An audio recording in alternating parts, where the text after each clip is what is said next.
ክርስቲያን ደልዳላ ነው። ሳይመረምር አይጮህም፣ ሳይመረምር አያጨበጭብም፣ ሳይመረምር አይከተልም፣ በከንቱ ነገር አያወራም፣ እቅዱንም አይለፈልፍም። በየቦታው ወሬኛ መሆን አይገባንም። እስቲ ዝም በሉ። መድኃኔዓለም እኮ ዝም ብሎ እኮ ነው ሰይጣንን ያጠፋው። ዝም ብሎ አጠፋው። ዝም ሰንበትን ሽረሃል፣ ዝም ሕግ ሽረሃል፣ ዝም በደል ፈጽመሃል፣ ዝም እርኩስ ምራቅ ሲተፉበት፣ ዝም ሲገረፍ፣ ዝም ሲጎትቱት፣ ዝም ሲቸነክሩት፣ ዝም ሲወጉት፣ ዝም አለና በሥራ ተናገረ። እስቲ ዝም ብላችሁ ስሩ። በሞት ዝም ብላችሁ ንግዱንም ስሩ፣ ትምህርቱንም ስሩ፣ ሕግም ተማሩ፣ እወቁ። ለቤተ ክርስቲያን ሰርታችሁ ስራችሁ ይታይ።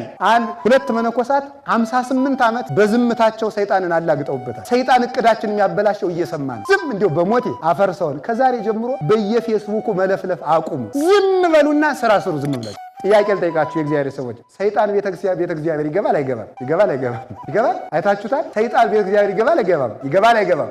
መውደቃችሁን በዚህ ወቁት። ብዙ በመስበካችን፣ ብዙ በመዘመራችን፣ ብዙ በማስቀደሳችን፣ ብዙ በገዳማትን በመዛወራችን የምንጸድቅ መስሏችን ከሆነ ተሳስተናል። መጀመሪያ ልንጸድቅ የምችለው ምሕረተ እግዚአብሔርን በመፈለግ ነው። ዝርክርክ ክርስቲያን ወደ ቤተ እግዚአብሔር ለእግዚአብሔር ንጹሕ መስዋዕት አይደለም ማለት በውስጡ ሸቀጥ የበዛበት ነገር አርግዞ የሚገባ ዝሙቱን ደብቆ የሚገባ ሌብነቱን በምጽዋት ሸፍኖ የሚገባ 50 ሺህ ብር ሰርቆ 10 አለ እግዚአብሔር 40 እሱ የሚበላ ማለት እንዲህ የሚያደርግ ሌብነቱን በምጽዋት የሸፈነ እንዲህ አለ ዱባ የሆነ ዝሙቱን በካባ የደበቀ እንደዚህ ያለ ሰው ለእግዚአብሔር አይገባውም ማለት ነው። የማታውቅ ከሆነ ከሚያውቅ መጠጋት እንደሚገባ ሞት እንዴት እንደሆነ የሞት ጥበቡን አታውቅምና፣ ስለዚህ የሞትን ጥበብ ወደሚያውቅ ወደ መድኃኔዓለም መጠጋት ነው። የሞትን ጥበብ አውቆ ሞትን በመጣበት መንገድ ተቀብሎ ቀብሮታል። ስለዚህ የእግዚአብሔር ቤተሰቦች ሞት ወደ እግዚአብሔር የምንሄድበት መንገድ እንደገና የምንወለድበት አዲስ ማዕፀን ነው። አንድ ነገር ልንገራችሁ፣ ምሕረት አለመፈለግ ምሕረት የማያደርጉትን ያመጣል። እኛ ከእግዚአብሔር የኢትዮጵያ እና የቤተ ክርስቲያናችን መፍትሄ ያለው እጃችን ላይ ነው። ድሮ ሰውን በላው የሚባለው የሰው ገንዘብ ሲበላ ነው። ደግሞ ዛሬ የሰው ደም የሚጠጡ መጥተዋል። ሰው አርደው የሚበሉ መጥተዋል። ይህ የመጣው እኛ ምሕረት የለሾች ስለሆን ነው። ምሕረት የለሽ ሕዝብ ምሕረት የሌላቸውን ዳኞች ያመጣል። ምሕረት የለሽ ሕዝብ፣ ምሕረት የማይፈልግ የማይተዛዘን ጨካኝ ሕዝብ ጨካኝ ዳኛ፣ ጨካኝ አረመኔ ይጥልበታል። ክርስቲያን ተብለው የክርስትና ሕይወት የሌላቸው ክርስቲያኖች የግሪክ አማልክትን ይመስላሉ ይላል ዮሐንስ አፈወርቅ። የግሪክ አማልክት እንዲሁ ተሽቆጥቁጠው ወርቅ ለብሰው ዕጣን እየታጠኑ የፀሐይ አምላክ የጨረቃ አምላክ እየተባሉ ግልጥ ሲደረጉ ግን ድንጋይ ናቸው።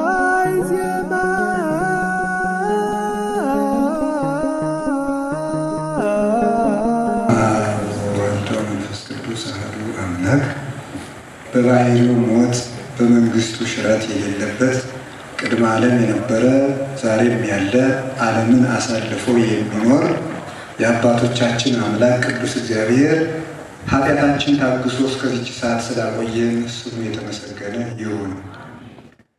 እግዚአብሔርን የወለደችልን መድኃኒታችን ያሳየችን የፀሐያችን ምስራቅ የሕይወት እንጀራችን መሶብ እናታችን ቅድስት ድንግል ማርያም ወላዲተ አምላክ ለእርሷም እግዚአብሔር ከባህሪ ጌትነቱ በታች ከፍጥረት ዓለም ለይቶ ስላከበራት የእርሷም ስም የተመሰገነ ይሁን። ክቡር አባታችን መላከ ሳህል መምህር አለማየሁ የዚህ ታላቅ ደብር አስተዳዳሪ፣ ክቡር ሊቀ ሊቃውንት ስምዐኮነ መላክ በባህር ዳር ሀገረ ስብከት የአራቱ ጉባኤያት መምህር እና የሊቃውንት ጉባኤ ሰብሳቢ፣ የተከበራችሁ ሊቃውንተ ቤተ ክርስቲያን፣ የእግዚአብሔር ቤተሰቦች ሁላችሁ አንድ አምላክ በሚሆን በአብ በወልድ በመንፈስ ቅዱስ ስም እንደምን ሰነበታችሁ? እንደምን ዋላችሁ? እንደምን አመሻችሁ? ኃጢአታችን ታግሶ እስከዚች ሰዓት ያቆየን አምላካችን ስሙ የተመሰገነ ይሁን። አንድ ነገር መናገር እፈልጋለሁ። በእርግጥ ሞኝ ሰባኪ መርሃ ግብር መሪንና ሕዝብን ማጣላቱ ነው ይባላል እና ላጣላችሁ ግን አይደለም።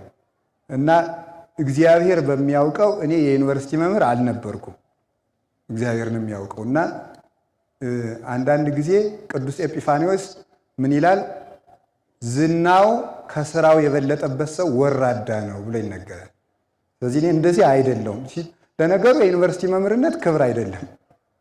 ግን እንደዚያም ደግሞ ግን አይደለውም ለማለት ፈልጌ ነው። ነገሩ የከበረ ነገር ስለሆነ ሳይሆን እውቀት በሶስት ነው የሚከፈለው። ምኑን እውቀት አለ፣ እርኩስ እውቀት አለ፣ ቅዱስ እውቀት አለ።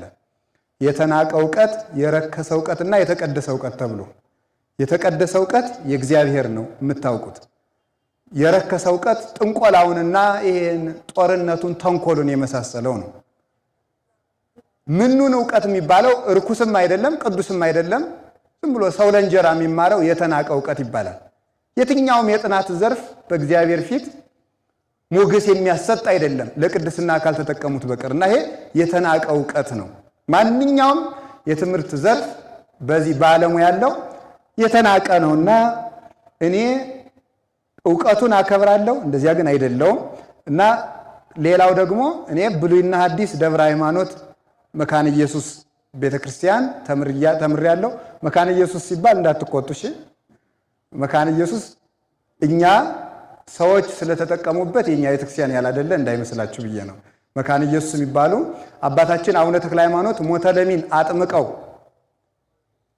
ጣዖት አምላኪውን ንጉሥ አጥምቀው የሰሩት ቤተክርስቲያን መካነ ኢየሱስ ነው።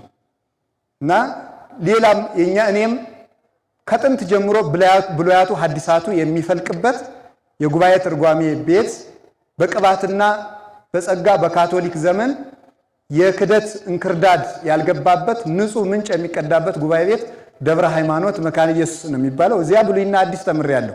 እና አሁን ጎንደር ግን መንበረ መንግስት እየተማርኩ ነው እንጂ እያስተማርኩ አይደለም። የጎንደር መንበረ መንግስት መድኃኔዓለም የብሉያትና የሐዲስ መምህር የሚለውም ይታረምልኝ። ያም የዚያ መምህር ክቡር ሊቀ ሊቃውንት ዕዝራ ሐዲስ የአራቱ ጉባኤያት መምህር ናቸው። ይህንን እንድናውቅ ብዬ ነው። ከዚያ በተረፈ እግዚአብሔር እንዲያስተምረን ቅዱስ ፈቃዱ ይሁንልን።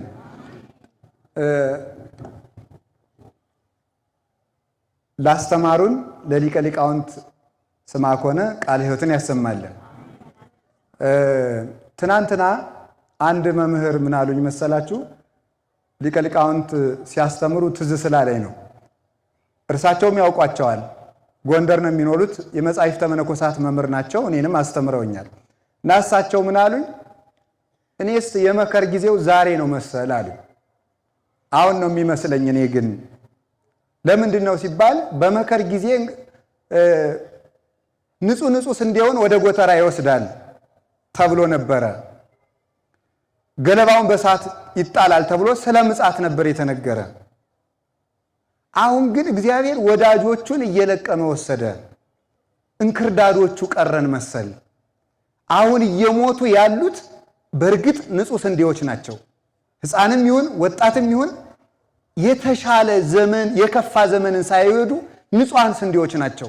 ሰማዕትነትን ክርስቶስን ፈርተው ሳይክዱ የተቀበሉ ይቺ ጽዋ ከኔ ትለፍ ብሎ ጽዋን ሰው በተራ እንደሚጠጣት ሁሉ ይቺ ጽዋ አባ አይልፍ አለ ዛቲ ጽዋም እኔ አባት ሆይ ይቺ ጽዋ ከኔ ትለፍ ያለ መድኃኔዓለም በዕለተ መስቀል የኔ የሰማዕትነት የግፍ ሞት በእኔ ለሚያምኑትም ትድረሳቸው ማለቱ ነበረ።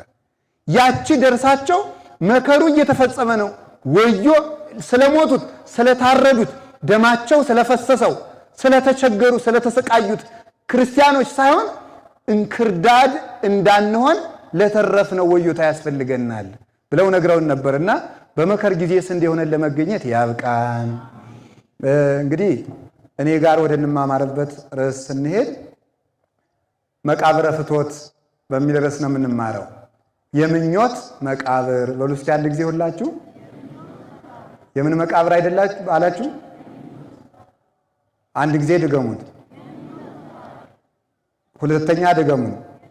የምኞት መቃብር ኦሪት ዘኍልቍ ምዕራፍ 11 ቁጥር 34 ላይ የምናገኘው ኃይለ ቃል ነው። ኦሪት ዘኍልቍ ላይ የምኞት መቃብር። በዚህ አጠር አድርጌ ታሪኩን ለመናገር ያክል እስራኤላውያን ከግብፅ ወጥተው ከተጓዙ በኋላ መንገድ ላይ እግዚአብሔር መና ከደመና ወርዶ እንዳበላቸው ታውቃላችሁ። ውሃ ከጭንጫ ፍልቆ እንዳጠጣቸውም ታውቃላችሁ። በኋላ ምን ሆኑ እነዚህ ሰዎች? አንድ ችግር ገጠማቸው። ይኸውም የእግዚአብሔርን መና መሰልቸት ነው። የእግዚአብሔር መና ሰለቻቸው። በቤተ ክርስቲያን ውስጥ ስንኖር እንደ መሰልቸት ያለ በሽታ የለም። እንደ መሰልቸት ያለ ወይም መልመድ ማለት ነው። አሁን ዛሬ እኮ እስኪ አንድ ጥያቄ ልጠይቃችሁ። ቢያንስ ንስሐ ግቡ የሚል ቃል 5 ቀን የሰማችሁ እስኪ እጃችሁን አውጡ አንድ ጊዜ። ቢያንስ 5 ቀን የሰማችሁ 5 ቀን ቢያንስ 5 ቀን ንስሐ ግቡ የሚል ቃል የሰማችሁ ሰምታችኋል አይደል? ግን ስለለመድነው ንስሐ እንገባ ለምደነዋል። ቃሉን እንደ ጊዜ ማሳለፊያ። ለዚህ ነው ቅዱስ ጳውሎስ ወኢንት ሀየይ ከመ ኢንደቅ የሚለው እንዳንወድቅ ቸልተኞች አንሁን። ስብከትንና ቃለ እግዚአብሔርን እንደ መስፈን እንደ መልመድ ያለ በሽታ የለም። መዝሙርን መልመድ ንስሐ እንግባ ሲወድ እንዳንገባ ብሎ እየዘመረ ንስሐ የማይገባ ሰው አያሳዝናችሁ? መዝሙርን መልመድ፣ ቅዳሴን መልመድ፣ ቤተክርስቲያንን መልመድ። ቆብም ተለምዷል፣ ቀሚስም ተለምዷል፣ መስቀልም ተለምዷል። ምን ያልተለመደ ነገር አለ? ቁርባኑንም ለምደነዋል። መልመድ ከባድ በሽታ ነው። እየቀነስን እንመጣለን። በእውነቱ አሁን መነኩሴ ምን የሀገራችን ገበሬው ምን ይላል? እረኛ በአፍላው እስኪ ሙሉት። አታውቁትም? አሁን የቻይና ንግግር ጠይቃችሁ ታውቁት ነበር። እሺ እረኛ በአፍላው የአህያ መዥገር ይነቅላል ነው። እንግዲህ አህያ አታስቀርብም። በአፍላው ወዲያው እረኛ እንደሆነ ወዲያው በረኝነቱ ወቅት የአህያ መዥገር ይነቅላል። እየቆየ ሲመጣ ግን የላሞችንም ይተዋዋል ማለት ነው። የላሞችን ይተዋል። እንደዚያው እየሆን ነው። መልመድ እና የእግዚአብሔርን ጸጋ መልመድ፣ ቁጣውንም መልመድ፣ እግዚአብሔር ይቆጣል ማለትም መልመድ። አሁንማ እንዴት እንደተበላሸን ማየት ከፈለጋችሁ ጭራሽ ደጋግናችሁ የሚባል ስብከት ነው እንጂ ከፍታችኋል መባል እንኳን መስማት አንፈልግም። ከፍቶባችኋል፣ ኧረ የለም ተቀድሳችኋል ማለት ነው መስማት እንፈልግ። የሚቆረቁር ነገር መስማት አንፈልግም። ሰው ራሱን የሚያስብበት ፈጽሞ ጊዜ እያጣ ነው። ታውቃላችሁ? እስመ ለዘብዙሃ አማይጸንዎ ብዙሃ ይታሰስዎ። ብዙ ለሰጡት ሰው ብዙ ይጠብቁበታል ብሏል ጌታ። ብዙ ከተሰጠው ሰው ብዙ ይጠበቅበታል። መድኃኔ ዓለም አብዝቶ የከፈለንን ያህል አብዝቶ ይጠብቅብናል። ሌላ ዕዳ የለብንም፣ የፍቅር ዕዳ ግን አለብን። ወዶን ለሞት አምላክ ማሳደድ ነው መልሱ። ወዶን ለሞት አምላክ እሱን በመውደድ ፈንታ ኃጢአትን በመውደድ ባርነት ተዘፍቆ ያለ ሰው እንዲህ ያለ ሰው ይሄን ሁሉ የመጣ አሁን እኮ የእግዚአብሔር ፍቅርም ተለመደ። ድሮ እኮ ድራማም ያስለቅሰን ነበርኩ። አሁን እኮ የስቅለት ዕለት እኮ ማልቀስ ተተናል። በምንም ታምር ሰው ሞተ ከቴም ለሰው ሊያለቅስ ነው? እንዲሁ አሁን እኔ ተደብድቦ ካልሆነ የሚያለቅስ የለም። እንኳን ወንዱ ሴቱም በእውነቱ እንዲሁ የሴቶቻችን የእናቶቻችን የእህቶቻችን እንባ ሰማይን ቀዶ መንበረ ጸባዖት ይደርስ ነበር። አሁን ሴቱም ትቶታል ይመስለኛል። ያላየዋቸው ግን ተትቷል። እንባ ቀረ። ዕዳ ከሌለብን ዲያብሎስ ከኛ ሞትን ማምጣት አይቻለውም። ርቱ ሃይማኖት ምን ይላል? ሰይጣን ካንተ እንዲርቅልህ ትፈልጋለህ? እንዲርቅልህ ከፈለክ የሰይጣን ዕዳ ሊኖርብህ አይገባም። ክፉ አበዳሪን ገንዘቡን በጊዜ ወርውሮ መጣል ነው። ወርውሮ ከጣልክበት ማለዳም ማታም መጥቶ አይነዘንዝህም። የሰይጣን ዕዳ ከሌለብህ ሞት የሰይጣን ዕዳ ነው፣ አትቀሰፍም። የሰይጣን ዕዳ ደግሞ ኃጢአት ነው። ገንዘቡ ካለብህ ግን በጠዋትም በማለዳም ሰላምክን ይነሳል። ከብረህ ከተቀመጥክበት ያዋርዳል። ዝሙቱ የሰይጣን ዕዳ ነው። ዘሩ፣ ኃጢአቱ፣ እንዲህ ያለው አመንዝራነቱ በሙሉ እንዴት እንደነገሰበትን አስተውላችሁታል? ይህን ወርውሮ ያልጣለ ሰው የሰይጣን ዕዳ በላዩ ላይ አለበት እና አሁን እግዚአብሔር ፍቅርም ተለመደ። ክርስቶስ ስለኛ ሞተ፣ ለመድ ነው። በምንም ታምር ምን ነው አንድ ቀን መቸንከሩን አስበን እንኳን እንባ ጠብ ብትለን ኑሮ ይህን ሁሉ ኃጢአታችን አጥበን በጣል ነው ነበረ። እንባ ማለት የኃጢአትን ዕዳ የሚፈቅ ነው። ኃጢአት ይሏችኋል የዕዳ ደብዳቤ ነው። ደብዳቤ በውሃ ሲዘፈቅ መልሶ እንደማይነበብ በንባ የደመሰሱት ኃጢአት መልሶ አይነበብም። ትሄይስ አሐቲ አንብ ዘበንስሐ ተመልከቱ፣ እምብዙኃት አባግ ተመልከቱ ዘበመስዋዕት ወአሊምት ብሎ ይናገራል። ወግሪስ የሚባል ሊቅ ብዙ ኮርማዎችን ከማረድ ብዙ ወይፈኖችን ከማረድ ብዙ በጎችን ከማረድ ለእግዚአብሔር አንዲት ጠብታ እንባ ማፍሰስ ፍጹም መስዋዕት ነው ይላል። ፍጹም መስዋዕት ይላችኋል እንባ ነው እና እግዚአብሔርን ከመልመድ ይሰውረን።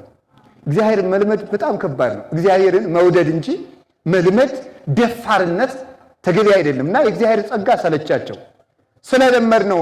ትዝ ይላችሁ እንደሆነ ቤተክርስቲያን መምጣት ምዕመናን ቤተክርስቲያን አትቅሩ፣ ምዕመናን ቤተክርስቲያን አትቅሩ፣ ምዕመናን ቤተክርስቲያን አትቅሩ ስንባል ለጠቤት ባለፈው በሽታ መጣና ቤተክርስቲያን እንዳትመጡ ተብሎ ቁጭ አለ ማለት ነው። የለመድነው ነገር እንደ ዋዛ ያየነው ነገር ስንት ዋጋ እንዳስከፈለን አይታችሁታል። የመድኃኔዓለምን ትንሣኤ እንኳን ቤተ እግዚአብሔር እንዳናከር የከለከለን ደዌ የመጣ መልመድ ነው። ይህ ሁሉ የቤተ እግዚአብሔርን ጸጋ አልገባና አለ። በዚህ ቤተ ክርስቲያን እኮ ስትመጡ በጋ መድኃኒት ኢየሱስ ክርስቶስ እየተፈተተ ታገኙታላችሁ። ጽዋ መድኃኒት ክርስቶስ እየተቀዳ ታገኙታላችሁ። ነቢያት ከነትንቢት አዝመራቸው ይገኛሉ። ሐዋርያት ከነስብከት ገረዳቸው ይገኛሉ። ሰማዕታት በደማቸው እያበሩ ይገኛሉ። መነኮሳት ከቅድስና መዓዛቸው ጋር ይገኛሉ። መላእክት የቅድስና ማሕሌትን እያጎረፉት ይገኛሉ። ድንጋይ የምትስሙ ይመስላችኋል? ቤተክርስቲያንን በተሳለምን ጊዜ እኮ ተመልከቱ። ወውእቱ ርእሳ ለቤተክርስቲያን ወንተ ይእቲ ሥጋሁ ይላል ቅዱስ ጳውሎስ። ክርስቶስ የቤተክርስቲያን ራሱ ናት፣ ራሷ ነው፣ እርሷም ደግሞ አካሉ ናት ይላል። ስለዚህ የቤተክርስቲያን ሕንፃውን፣ ግድግዳውን፣ አፈሩን በሳምን ጊዜ የክርስቶስን እጁን፣ እግሩን፣ ልብሱን እንደ ሳምን ትቆጥሩታላችሁ። ያንን ስለለመድ ነው። ጀብ ማለት ስለጀመር ቅዳሴው ላይ ሄሎ ቅዳሴ ላይ ነኝ ማለት ስለጀመር ስለለመድ ነው። መፍራት ስለቀረ የእግዚአብሔር መፍራቱ ስለቀረ ስለለመድ ነው። የለመድነው ነገር ዕዳ መጣ። መናውን ለመዱና ኧረ ዛሬስ መረረን አሉ። ያውን መረረን የሚል ወጣት ሰምታችሁ አታው እንዴ? ይገርማል እኮ መኖር መረረኝ ለሚል ወጣት የሚጣፍጥ ሞት ይሻለዋል። እንግዲህ ሞት መጣ። መኖር ከመረረህ መሞት ይጣፍጥህ ይሆን? ሰላም ለመረረው ሰው ጦርነት ይጣፍጠው ይሆን? ውሎ መግባትን እንዴት እንደቀላል እናየው መሰላችሁ። ዛሬ ግን ሰግተን እንውላለን፣ ሰግተን እናድራለን ሁልጊዜ እና ሰላምን መልመድ፣ ቀንን መልመድ፣ ሌሊትን መልመድ፣ የእግዚአብሔርን ጸጋ መልመድ እንዴት ያለ ከባድ በሽታ ነው። አረ ዛሬስ የመና መረረን መኑ ያበላን ስጋ ስጋ ማን በሰጠን አሉ። ዛሬስ የግብፅ ዱባ ናፈቀን። ታውቁታላችሁ ታሪኩ። ግን የግብፅ ዱባ ምንድን ነው? አንድ ነገር ንገራችሁ። ቤተ ክርስቲያን መስዋዕት ከማይገቡ ተክሎች መካከል ለአስራት በኩራት ቤተ ክርስቲያን ከማይገቡ እህሎች መካከል አንዱ ዱባ ነው። ለምን መሰል ታውቃላችሁ? ዱባ አታውቁም? አቤት መቼም ለትህትና ነው እንጂ ጠፍቷችሁ አይሆንም። ዱባ ታውቃላችሁ አይደል? በጣም ጥሩ። ለምንድነው ዱባ የማይገባው? ቤተ እግዚአብሔር የማይገባው ለምን ይመስላችኋል? ዱባ ወጩ ብዙ ነው። ከውስጥ የሚወጣው አንጀት ይሉታል የገበሬ እናቶች እና ፍትሐ ነገሥት ላይ 318 ሊቃውንት ዱባ ቤተ እግዚአብሔር እንዳይገባ ይላሉ። ለምንድነው? ከውስጥ ብዙ ዝርክርክ ነገር አለው የሚወጣው። ዱባ አይገባም ማለት ምን ማለት መሰላችሁ? ዝርክርክ ክርስቲያን ወደ ቤተ እግዚአብሔር ለእግዚአብሔር ንጹሕ መስዋዕት አይደለም ማለት ነው። በውስጡ ሸቀጥ የበዛበት ነገር አርግዞ የሚገባ ዝሙቱን ደብቆ የሚገባ ሌብነቱን በምጽዋት ሸፍኖ የሚገባ 50 ሺህ ብር ሰርቆ 10ዋን ለእግዚአብሔር 40ዋን እሱ የሚበላ ማለት ነው። እንዲህ የሚያደርግ ሌብነቱን በምጽዋት የሸፈነ እንዲህ አለ ዱባ የሆነ ዝሙቱን በካባ የደበቀ እንደዚህ ያለ ሰው ለእግዚአብሔር አይገባውም ማለት ነው። አይገባው እና ከቃሉ ጋር ናቸው። እነዚህ ሰዎች የግብፅ ዱባ ናፈቀን ማለት ግብፅ ማለት ቃሉ በስም ሲተረጎም ግብፅ ማለት ጨለማ ማለት ነው። ግብፅ ማለት በቤተ ክርስቲያን ሲተረጎም ግብፅ ማለት ድንቁርና ማለት ነው። ድንቁርና አንድ ሰው ከግብፅ ወጣ ማለት ከድንቁርና ወጣ፣ ካላዋቂነት ወጣ። ክርስቲያን ማለት ተመልከቱ ክርስቶስን የሚያውቅ ነው። ንሕነሰ መሲሐውያን ይደለወነ ከመ ናእምር ዘይበቋነ ወዘይበቋነ። እኛ ክርስቶሳውያን የሚረባንን ከማይረባን ለይተን በማወቃችን የክርስቶስ መሆናችን በዚህ ይታወቃል ይላል ቅዱስ ዮሐንስ አፈወርቅ። የሚረባንን ከማይረባን ለይተን በማወቃችን የሚወደደውን ከማይወደድ የምንከተለውን ከማንከተለው ለይተን ስናውቅ ያን ጊዜ ክርስቶሳውያን መሆናችን በዚህ ይታወቃል። ከድንቁርና ወጥተው እንደገና የግብፅ ዱባ ማለት የድንቁርናና የኃጢአት እንጀራ ማለት ነው። ሰርቀው የሚበሉት፣ ቀምተው የሚበሉት፣ ደም አፍሰው የሚበሉት እንጀራ የግብፅ እንጀራ ተብሎ ይባላል። ከእግዚአብሔር የወጣ የግብፅ እንጀራ ዛሬ ብዙዎቹ የሚበሉት የግብፅ እንጀራ ነው መስሏቸው ነው እንጂ ሁሉም ተራው ሲደርስ ይቀራል። የሚገርማችሁ በዚህ ዓለም ላይ ስንኖር በጣም ከባዱ ነገር ደስታን መቆጣጠር ነው። ሐዘን ቀላል ነው፣ ደስታን መግታት ግን ከባድ ነው። ባለስልጣን ሆነው በሰው ደም የሚኖሩ፣ ነጋዴ ሆነው በሰው ደም የሚኖሩ ይሄን ቢያውቁ እንዴት መልካም ነው። የደም እንጀራ እየበሉ ከሆነ ያ ደም የሚያሰጥምበት ጊዜ ይኖራል። በኢትዮጵያ ታሪክ ለአንድ ቀን የነገሰ ንጉሥ ነበር። ይገርማቸዋል። አንድ ቀን ነግሶ የዚያን ዕለት የሞተ ማለት ነው። የሞተ በምን እንደሆነ ታውቃላችሁ? በደስታ ነው። ነገሰ። ሰዎቹ ተሰብስበው እንኳን ደስ አለህ እያሉ ሊስሙት ክብብ ብለው ሲውሉ እስትንፋስ አጥሮት ታፍኖ ሞተ። ደስታም አፍኖ ይገላል። ጠበንጃ ብቻ የሚገል አይምሰላችሁ። ጎራዴ ብቻ የሚገል የታጠቁ ሰራዊት የያዘ ሰው በደስታ ታፍኖ ሊሞት ይችላል። ሰው ማወቅ የሚገባው ይሄንን ነው። ግብፃውያንን ያሰጠመ የግብፅ እንጀራ ማለት የግብፅ ዱባ ማለት የዓለም ግሳንግሷ ሰርቆ ቀምቶ የሚበላ ቋንጃ ቆርጦ ደም አፍሶ በሰው ደም እጁን ታጥቦ የሚበላ ይህ የግብፅ እንጀራ ነው። ፈርዖን እንዳሰጠመ መስጠሙ ያማራቸው ሰዎች ናቸው። እንዲህ ብለው እግዚአብሔርን ሲፈታተኑ ስጋ ማን በሰጠን ብለው ሲመኙ የእግዚአብሔር መና ሲሰለቻቸው በል እንግዲህ ራሳችሁን አንጹ፣ ነገ ስጋውን እንደ ዓሣ ወርድላችኋለሁ በላቸዋለሁ እግዚአብሔር ለሙሴ።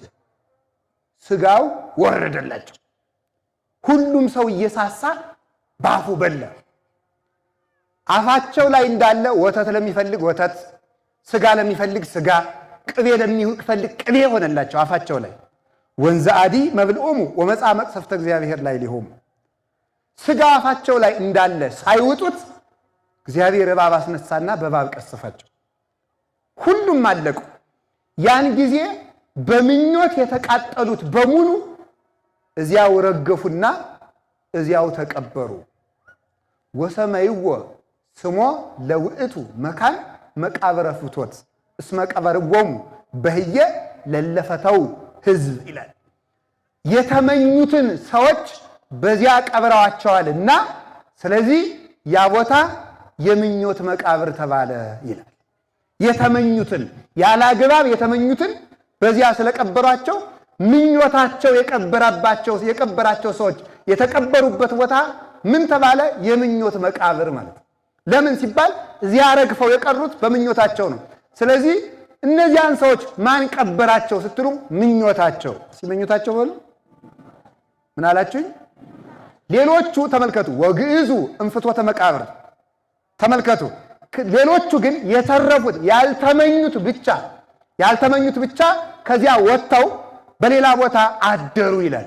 ምኞት ቀበራቸው። ቅዱስ ምኞት የተመኙት ወጡ፣ ርኩስ ምኞት የተመኙት እዚያው ተቀበሩ። እግዚአብሔር ከመቀበር ይሰውረን፣ እንድንቀበርም ይርዳን። አሜን በሉ እንጂ ሞት ሲሆን ዝም ትላላችሁ አይደለም? እስኪ አንድ ጊዜ ሁላችሁም ወደ ቤታችሁ ወደምትሄዱበት አቅጣጫ ፊታችሁ ዙሩ። ሳንደ ተቀመጣችሁ ዙሩ፣ ሁላችሁም ዙሩ። ወደ ቤታችሁ ትእዛዝ ስለሆነ ሁላችሁም ዙሩ። ወደ ቤታችሁ የምትሄዱበትን መንገድ ዞራችሁ እኔ ተመለሱላችሁ የምትመለሱ ወደ ቤታችሁ አቅጣጫ ዙሩ ሁላችሁም። በጣም ግሩም። ወደ ቤታችሁ የምትሄዱበትን መንገድ ተመለሱ። አሁን እግዚአብሔር ያክብርልኝ። ወደ ቤታችሁ የምትሄዱበትን መንገድ ትወዱታላችሁ አትወዱትም? አቤት። እስኪ ደግሞ ወንዶች ተናገሩ። ትወዱታላችሁ አይደል? እንኪያስ ወደ ቤታችን የሚወስደን መንገድ ሞት ነው። አሁንስ ስለዚህ ቅዱስ ዳዊት ምን አለ? ወፍናዊ ሁኒ ለሞት ዘእግዚአብሔር ውእቱ። ተመልከቱ፣ ሞት ወደ እግዚአብሔር የሚሄዱበት መንገድ ነው። በሌላም ይተረጎማል። የሞትን ስልቱን የሚያውቀው እግዚአብሔር ነው። የሞቱን ስልቱን የሚያውቀው እግዚአብሔር ብቻ ስለሆነ እግዚአብሔር ብቻ መጥቶ ሞት እንድነሳለን። የሞትን ጥበቡን የሚያውቅ እሱ ስለሆነ የሞትን ጥበቡን ስላላወቅ ነው እኮ ነው እየሞትን ያለነ የሞትን። ስለዚህ ምን አውቅ ተመልከቱ። የማታውቅ ከሆነ ከሚያውቅ መጠጋት እንደሚገባ ሞት እንዴት እንደሆነ የሞት ጥበቡን አታውቅምና፣ ስለዚህ የሞትን ጥበብ ወደሚያውቅ ወደ መድኃኔዓለም መጠጋት ነው። የሞትን ጥበብ አውቆ ሞትን በመጣበት መንገድ ተቀብሎ ቀብሮታል። ስለዚህ የእግዚአብሔር ቤተሰቦች ሞት ወደ እግዚአብሔር የምንሄድበት መንገድ እንደገና የምንወለድበት አዲስ ማህፀን ነው። አዲስ ማህፀን በትንሣኤ የምንወለድበት። ክርስቲያን ሲቀበር እየተጸነሰ እንጂ እየሞተ እንዳይመስላቸው።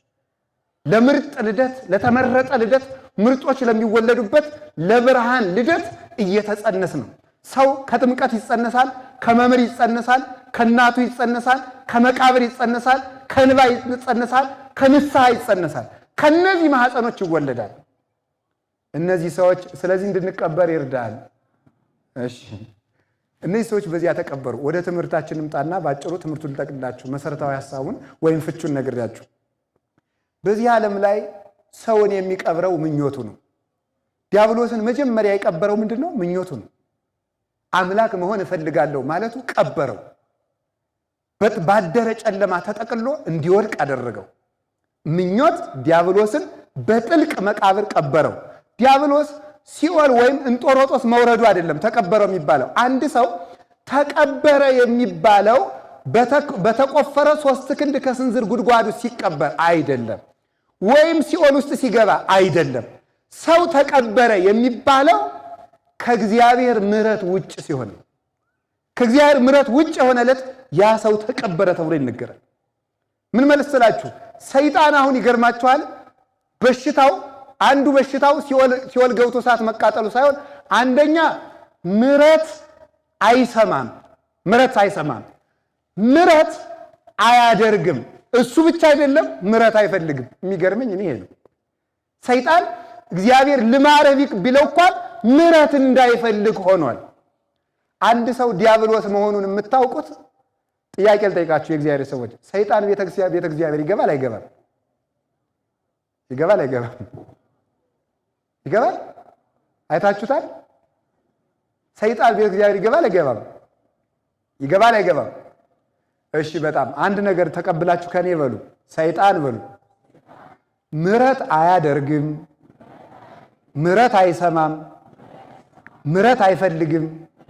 በጣም ጥሩ። ምሕረት የማያደርግ፣ ምሕረት የማይሰማ፣ ምሕረት የማይፈልግ እሱ ምን ይባላል? ምን ይባላል? መልሱላችሁም። ሰይጣን ይባላል። ዛሬ እውነትም ምሕረት የማይፈልጉ፣ ምሕረት የማያደርጉ፣ ምሕረት የማይሰሙ ሰዎች ዲያብሎሶች ናቸው። እና ሰይጣን ቤተ እግዚአብሔር ይገባል ስትባሉ ያንን ሳይሆን ምሕረት ካልፈለጋችሁ ሰይጣኖች ናችሁ ማለት ነው። እኔ እንዳትቀየሙ። ምሕረት የማትፈልጉ ከሆነ ንስሐ አንድ ጊዜ ንስሐ መግባት የማይፈልግ ልብ ካላችሁ እናንተ ዲያብሎስ ናችኋል ማለት ነው። መውደቃችሁን በዚህ ወቁት። ብዙ በመስበካችን፣ ብዙ በመዘመራችን፣ ብዙ በማስቀደሳችን፣ ብዙ በገዳማትን በመዛወራችን የምንጸድቅ መስሏችን ከሆነ ተሳስተናል። መጀመሪያ ልንጸድቅ የምንችለው ምሕረተ እግዚአብሔርን በመፈለግ ነው። ሐሰስኩ ገጸከ ገጸ ዚአከ አሐስስ እግዚኦ ኢትሚት ገጸከ ምኔ። ቅዱስ ዳዊት አቤቱ ምሕረትህን እፈልጋለሁ፣ ፊትህን እፈልጋለሁ። ምሕረት የሚፈልግ ልቡና ያለው እግዚአብሔር የራበው ሰው፣ እግዚአብሔር የጠማው ሰው እሱ በእርግጥ ከሰይጣን ባርነት መውጣት ይፈልጋል። ቢያንስ እንኳን መፈለግ ያቅታችኋል። ቢያንስ መፈለግ። አንድ ሰው ቅዱስ ዮሐንስ አፈወርቅ እንዲህ ይላል፣ አንድ ሰው የምግብ ፍላጎቱ ከቀነሰ መታመሙ በዚህ ይታወቃል ይላል። ለዚህ ዮሐንስ አፈወርቅን መጥቀስ አያስፈልግም፣ ሐኪሞችም ያውቁታል እንዳትሉ፣ እውነታችሁን ነው። እናንተም ታውቁታላችሁ፣ ግን አታውቁትም። አንድ ሰው መብላት ፍላጎቱ ከቆመ ታመመ ይባላል። አንድ ሰው ክርስቶስን መፈለግ ካቆመ ይሄ ሰው ታሟል ማለት ነው።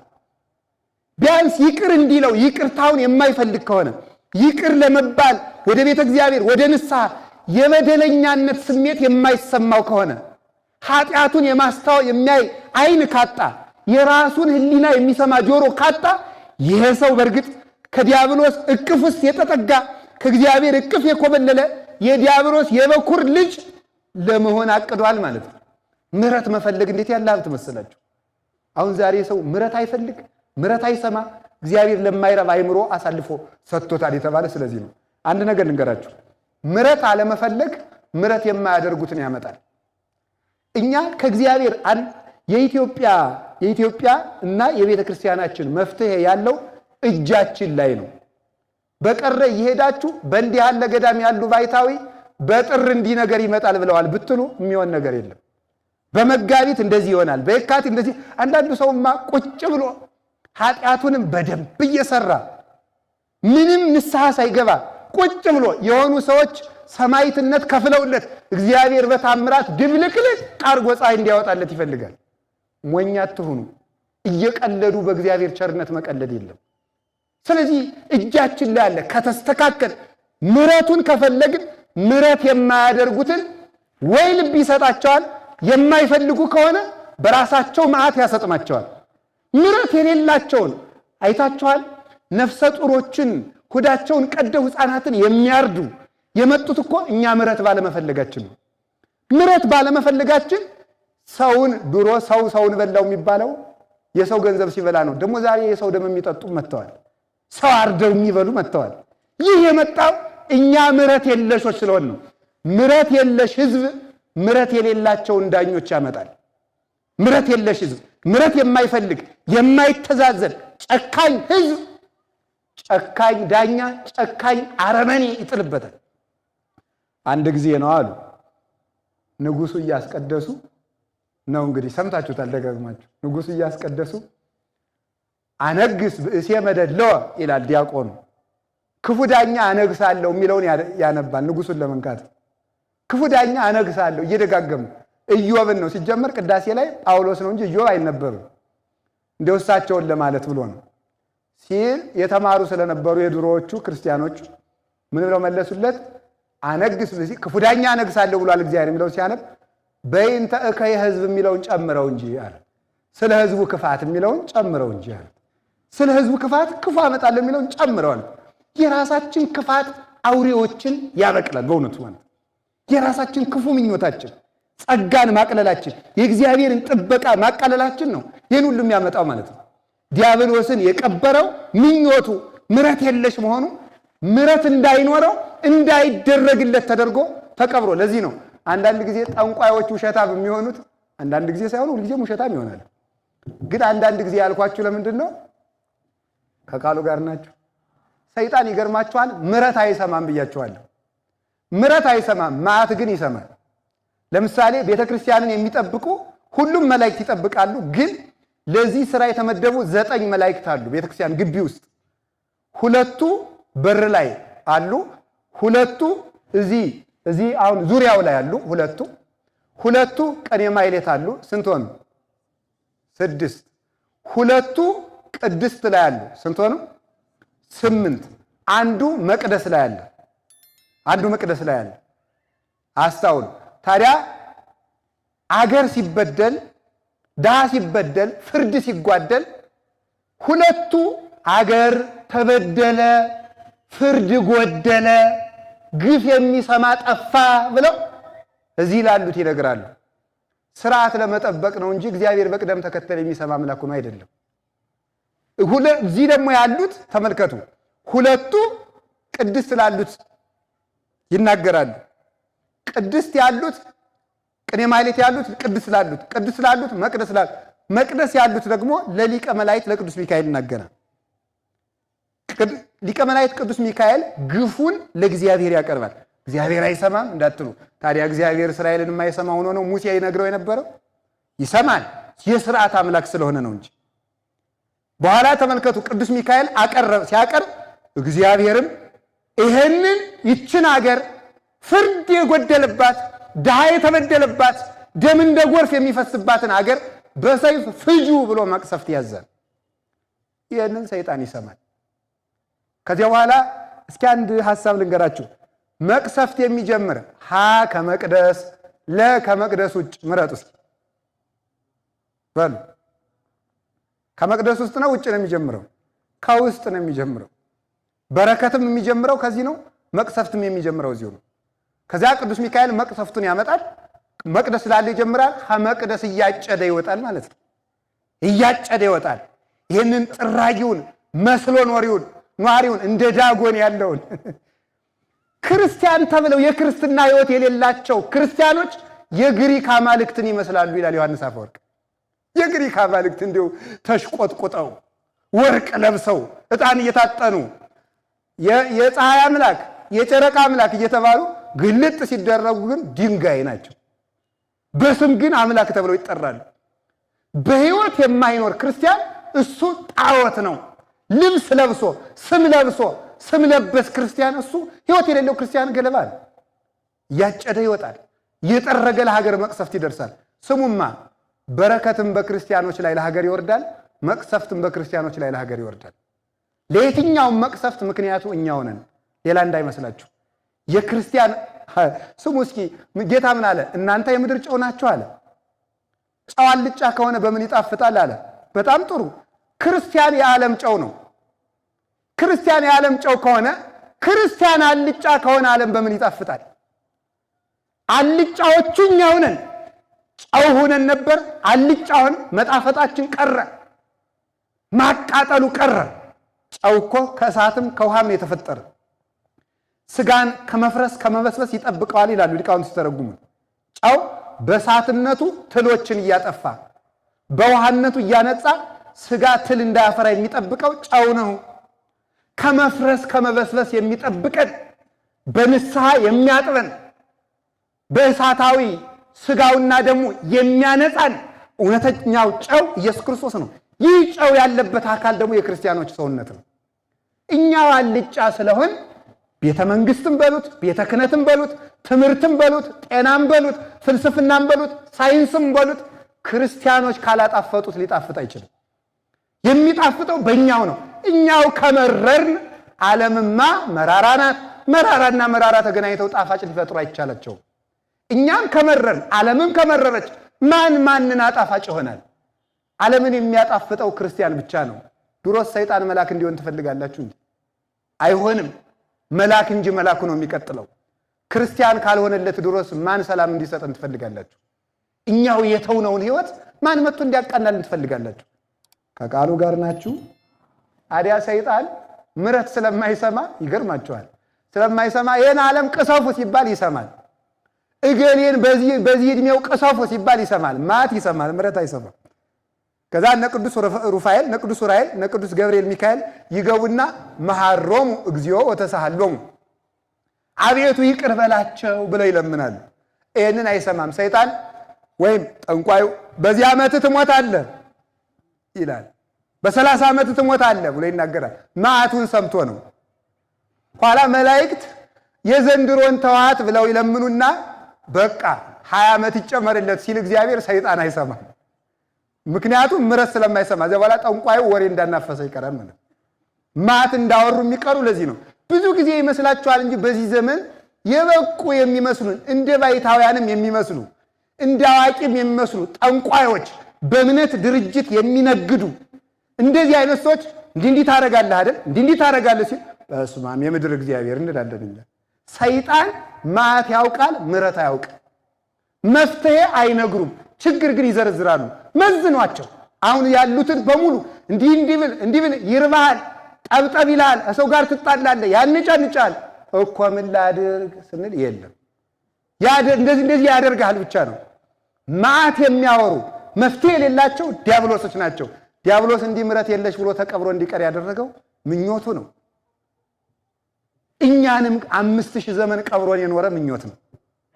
እግዚአብሔር መልኩን ሰጥቶ ቢፈጥረን የለም እግዚአብሔር እንሆናለን ብለን ብንመኝ የገነትን እጽዋት በሙሉ ሰጥቶን አንድ እንጨት ቢከለክለን የተሰጠን በስቶ የነሳን ቢያንስ የበዛውን ትተን ያነሰ በመመኘታችን ያ ምኞት 5000 ዘመን በመቃብርም በሲኦልም ቀብሮን ኖረ። የቀበረን ምንድን ነው ካላችሁ ምኞት ነው፣ ክብርን መፈለግ ነው፣ ስግብግብነት ቀብሮን ኖረ።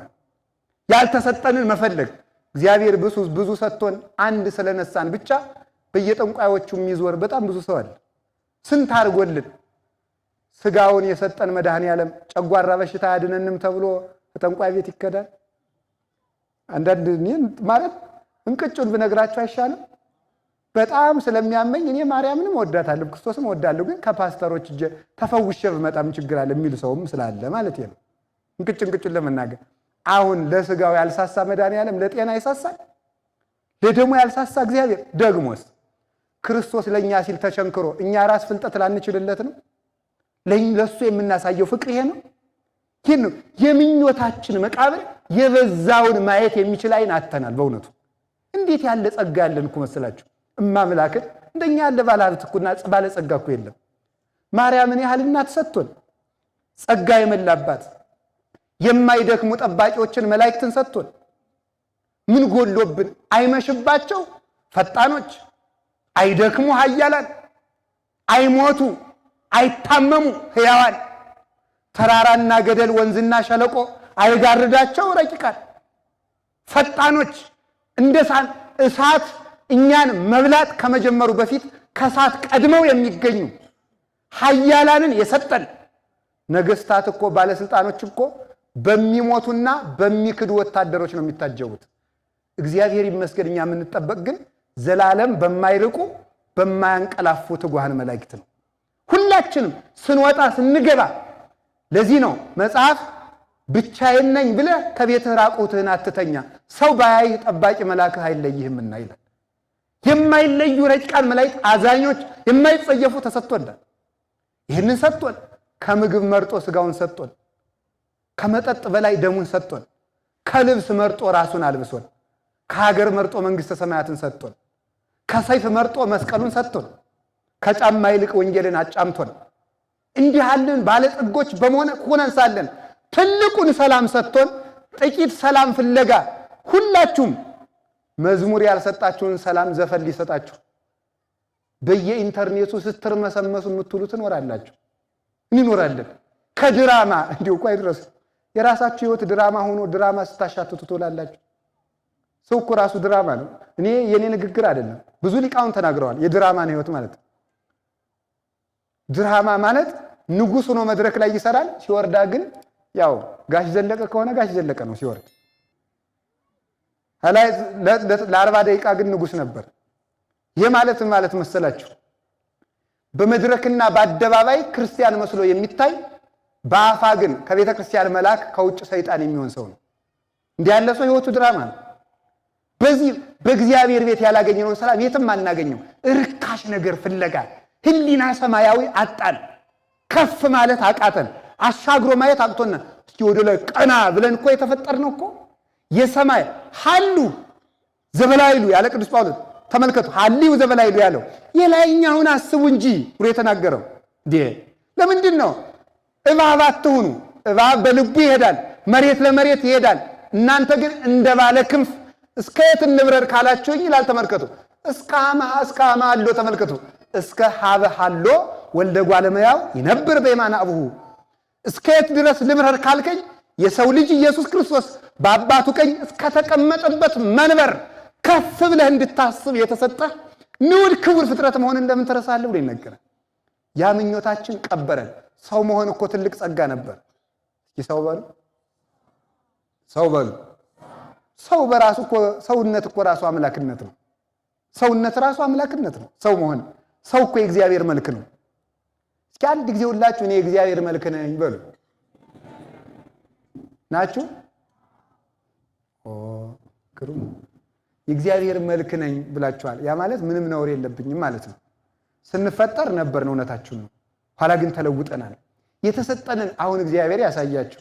ክርስቶስ ያመልክታችሁ። ከልብሱ ቀዶ የሚያለብስ ቸር ሊገኝ ይችላል። ከእንጀራው ቆርሶ የሚያጎርስ ቸር ሊገኝ ይችላል። መልኩን የሚሰጥ ግን ማን ይገኛል? እግዚአብሔር ብቻ ተገኘ። እግዚአብሔር ብቻ መልኩን ሰጠ። ባሪያው በመልኩ ፈጠረን። ያንን ትቶ እንስሳት አራዊትን ትቶ ግዙ ብሎ ሰጠን። ገዥነቱን ሰጠን። ምድርን ግዙአት አለ። እንስሳቱን፣ አራዊቱን፣ ውሃውን፣ ገደሉን ግዙ። ሌላው እኮ መላእክት እኮ የተፈጠሩት ለሰው አገልግሎት ነው። ሰውን ለመጠበቅ ነው። ፍጥረታት ሁሉ ለኛ ተፈጠሩ። ከሰው በላይ ንጉስ የለም። ይሄ ንጉስና ትንሽ በመፈለግ ወደ ባርነት ተለወጠ። ትልቁን ትቶ ትንሽን የሚፈልግ ሰው እሱ ባሪያ ይሆናል ማለት ነው። ምኞት አዳምን ቀበረ፣ ምኞት ሔዋንን ቀበረ። የብርሃን ልብስ በራቁትነት ተቀበረ። ገዥነት በባርነት ተቀበረ። ሕይወት በባርነት ተቀበረ። እንዲያውም እግዚአብሔር በመልኩ ፈጥሮ ሲያበቃ ይላል ቅዱስ አትናቴዎስ፣ ሰው የተፈጠረ በእግዚአብሔር መልክ ነው። በእግዚአብሔር መልክ ተፈጥሮ ሲያበቃ የእግዚአብሔር መልክ ሕያው ነው። እንዴት ሰው ይፈርሳል ይላል። እግዚአብሔር ለምንድን ነው ፍረሱ ያለን? መሬት ናችሁና መሬቱን ለምን ይለናል? በመልክ ፈጥሬያችኋለሁ ብሎ ሲያበቃ እንደገና ፍረሱ ብሎ ይፍረድብን? የሱን ፍቅር ያፈረስንለት አካላችን መፍረስ ተፈረደበት ይላል። የእግዚአብሔርን ፍቅር ያፈረሰ ሰው አካሉ በሞት ይፈርሳል። እኛ የምንፈርሰው ፍቅር እግዚአብሔርን ካፈረስን ብቻ ነው። የፍቅር ውላችን ካልፈረሰ ሞት እኛን የማፍረስ ስልጣን የለውም። የገነት ሕይወት የፈረሰ በምንድን ነው ካላችሁ፣ በፍቅር እግዚአብሔር ችግርና ጉድለትና በምኞት ነው። ምኞት የገነትን ትዳር አፈረሰ። ምኞት የገነትን ትዳር አፈረሰ። ሀገርን የሚያፈርሳት ክፉ ምኞት ነው። በደንብ አስተውላችሁ ቁጭ ብላችሁ ጊዜ ሰጣችሁ ብታዩ ፖለቲከኛም ይሁን ዘረኛም ይሁን ምንም ይሁን ሀገር የሚያፈርስ ሁሉ በክፉ ምኞቱ የተነሳ ነው። ማንኛውም ሰው ቅዱስ ምኞት ያለው ሰው እሱም አይፈርስም፣ ሀገርም አያፈርስም። ቅዱስ ምኞት ያድለን እግዚአብሔር። ያንን ምኞት ተመኘን፣ ተቀበርን። 5000 ዘመን ስንሰቃይ ኖር። ብዙ ሰዎች ምኞታቸው ቀብሯቸዋል። ቃየልን የቀበረው ምኞቱ ነው። አቤሴሎምን የቀበረው ምኞቱ ነው። አንድ ሁለት ሐሳቦችን ላንሳና ስለ ከፉ ምኞት ስለ ትክክለኛው መቃብራችን አንስቼ ትምህርት ልጠቅልለው። አቤሴሎም በጣም የሚነሳ ሰው ነው፣ ምኞቱ የቀበረው ሰው። አቤሴሎም ከአባቱ ቤተ መንግስት ይቆምና ከየት መጣችሁ? አይ ካዛጦን። አይ መንገድስ ተለፍት ደክማችሁ ነበር፣ መንገድ ተመታችሁ ነበር፣ ልፋታችሁ ብዙ ነው። አዲያ ከቤተ መንግስት ያሉት ሰዎች ቀን በስካር ሌሊት በእንቅልፍ አይደል የሚያድሩ፣ አይፈርዱ እያለ ስም ያጠፋል። አሁንም እንዲያለ የህዝቡን ልብ አሸፈተ። አንደኛ በውበቱ፣ ሁለተኛ በአንደበቱ መጣፈጥ። ተንኮሉን የውስጡን ተንኮል በአንደበቱ ለዛ ሸፍዶ የሰውን ልብ መስረቅ ጀመረ። ሰውን ከዳዊት ያስኮበልል ጀመረ። እንዲህ አድርጎ አስኮብሎ መጨረሻ ላይ ነጋሪት ሲመታ አቤሴሎም ነገሰ በሏል። የህዝቡን ልብ ተቆጣጥሮ እንደጨረሰ ባወቀ ጊዜ አቤሴሎም ነገሰ በሏል። ይሄ እንደሰማ ልል የሚል ሳይመረምር የሚያጨበጭብ ህዝብም አቤሴሎም ነገሰ ብሎ ልላለ። እኔ እኮ በዚህ ዘመን እግዚአብሔር ይስጥልኝ ሲባል ብቻ ሳይሆን እግዚአብሔር ያጥፋችሁ ሲባል እንኳን እልል የሚል ህዝብ ያለ ነው የሚመስለኝ። ምን እንደሚባል ሁሉ እኮ ሳናውቅ እንደው እኮ ጹም ድንቅ ነው። ዝም ብለን እልል እያን ነው ቀለን የቀረ ነው በእውነቱ ማለት። አስተዋይ መሆን ይገባል። ክርስቲያን ደልዳላ ነው። ሳይመረምር አይጮህም፣ ሳይመረምር አያጨበጭብም፣ ሳይመረምር አይከተልም፣ በከንቱ ነገር አያወራም፣ እቅዱንም አይለፈልፍም። በየቦታ ወሬኛ መሆን አይገባንም። እስቲ ዝም በሉ። መድኃኔ ዓለም እኮ ዝም ብሎ እኮ ነው ሰይጣንን ያጠፋው። ዝም ብሎ አጠፋው። ዝም ሰንበትን ሽረሃል፣ ዝም ሕግ ሽረሃል፣ ዝም በደል ፈጽመሃል፣ ዝም እርኩስ ምራቅ ሲተፉበት ዝም፣ ሲገረፍ ዝም፣ ሲጎትቱት ዝም፣ ሲቸነክሩት ዝም፣ ሲወጉት ዝም። ዝም አለና በሥራ ተናገረ። እንግዲህ እስኪ የሰማይ አምላክ አለን ብላችሁ ከሆነ እኔን የሰቀላችሁት ሰማይን የፈጠረ ማን እንደሆነ ተመልክቷልና ፀሐይ፣ ጨረቃ፣ ከዋክብትን አጨለማቸው። በቆማችሁበት ምድር ተመክታችሁ ከሆነ መሬትም ቢሆን የኔ መሆኗን እዩ አለና አለቱን ሰነጠቀው። በምትመኩበት መቅደስ ከሆነ የምትመኩት መቅደሱም ቢሆን የኔ ነው አለና መጋረጃውን ከሁለት ቀደደው። ከሙታን እንነሳለን ብላችሁ የምትመኩ ከሆነ የሙታን አምላክም እኔ ነኝ ብሎ ሙታንን ከመስቀሉ ስር አስነሳቸው። ዝም ብሎ በስራ ተገለጠ። ክርስቲያን በስራ ይናገራል፣ አይለፈልፍም። የጀብደኝነት ክርስትና ሊቀርብን ይገባል። የፉከራ ክርስትና እንዲህ እናደርጋለን። በፉከራ ሰይጣን ይሸነፋል። በጀብድነት በፉከራ እንዲሁ ዝም ብሎ በመለፍለፍ አሁን እኛ እዚህ እልል እያልን ስለፎከር ሰይጣን ይሸነፋል። ወይ ጉድ! ሰይጣን በሰልፍ አይሸነፍ። ሰይጣን የሚሸነው በልብ ስራ ነው። ሰርተን እንድንገለጥ መድኃኔዓለም ይርዳል። ሰርቶ መገለጥ ነው የሰው ልጅ ማለት። እስቲ ዝም ብላችሁ ስሩ። በሞቴ ዝም ብላችሁ ንግዱንም ስሩ፣ ትምህርቱንም ስሩ፣ ሕግም ተማሩ፣ እወቁ። ለቤተ ክርስቲያን ሰርታችሁ ስራችሁ ይታይ። ሁለት መነኮሳት 58 ዓመት በዝምታቸው ሰይጣንን አላግጠውበታል። ሰይጣን እቅዳችን የሚያበላሸው እየሰማ ነው። ዝም እንዲሁ በሞቴ አፈርሰውን ከዛሬ ጀምሮ በየፌስቡኩ መለፍለፍ አቁሙ። ዝም በሉና ስራ ስሩ። ዝም ብላችሁ ሁለት መነኮሳት ቀለዱበት። ምን ያደርጋሉ መሰላችሁ? ሰይጣን የልብን ማወቅ አይችልም፣ ያፍን ግን ያውቃል። ለምሳሌ እንዲህ አለ፣ እንዲህ ያደርጋሉ።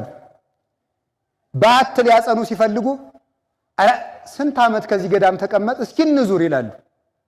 አይ እነዚህ ዘዋሪ ናቸው አይረቡም ብሎ ሌላ ፍለጋ ሲሄድ እነሱ እዚያው ቁጭ።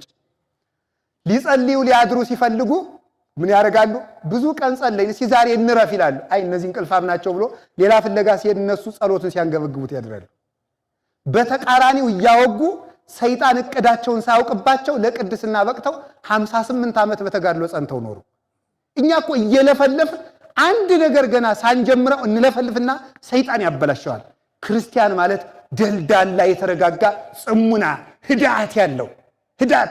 ለመናፍቃን እርጋታ የላቸውም። ችኩልነት፣ ሁከት፣ ጭብጨባ፣ ድልቂያ ይወዳሉ። የመድኃኔዓለም ልጆች ግን በመረጋጋታቸው ይታወቃሉ። ረጋ በማለታቸው። ረጋ ያለ ልቡና ያድለን። አሜን በሉ።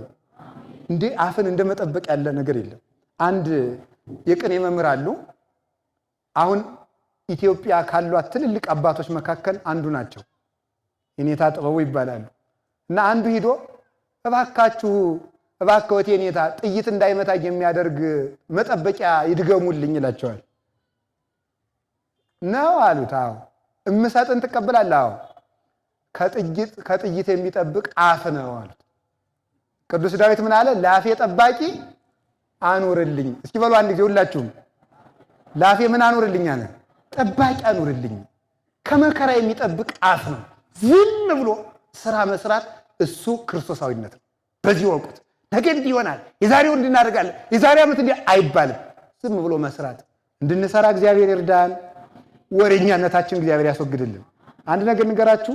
ከኢትዮጵያ ነገስታት መካከል የወሬኛ ሕግ ያወጡ አፄ ኃይለ ሥላሴ ነበሩ።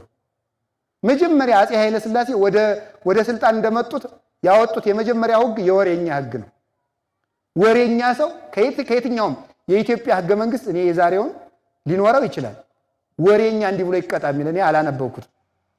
አፄ ኃይለ ሥላሴ መጀመሪያ ያወጡት ግን የወሬኛ ሕግ ነው። ወሬኛ ይቀጣ ብለው አወጡ። ከሾሟቸው ሚኒስትሮች መካከል አንዱ ወሬኛ ሆኖ ተገንቶ መጀመሪያ የቀጡ ሚኒስትራቸው ነው። ወሬኛ ለሀገርም አይጠቅምም፣ ለእግዚአብሔርም አይጠቅም። ዝም ብሎ የሚሰራ ነው። እንዲህ ያለ ሰው ሁከታ ወሬኛ ሰው እኮ ነው። አንዳንድ ጊዜ ዲያብሎስ እንዴት እንደሚጫወትብን ተመልከቱ። ብሶታችን ያጠናና ብሶታችን የሚነግሩንን ሰዎች እየተከተል ብሶታችን ሳይፈታ እንድንሞት ያደርገናል። ዝም ብለን እያጨበጨብን ብሶታችን የነገሩን ሰዎች ራሳቸው ግን ተንኮለኞች ለመሆናቸው ግን ማስረጃ የለንም። ዝም ብሎ አለማጨብጨብ እንዴት ጥሩ መሰላችሁ! እውነቴን ነው። በእግዚአብሔር ክንድ ላይ መቆም።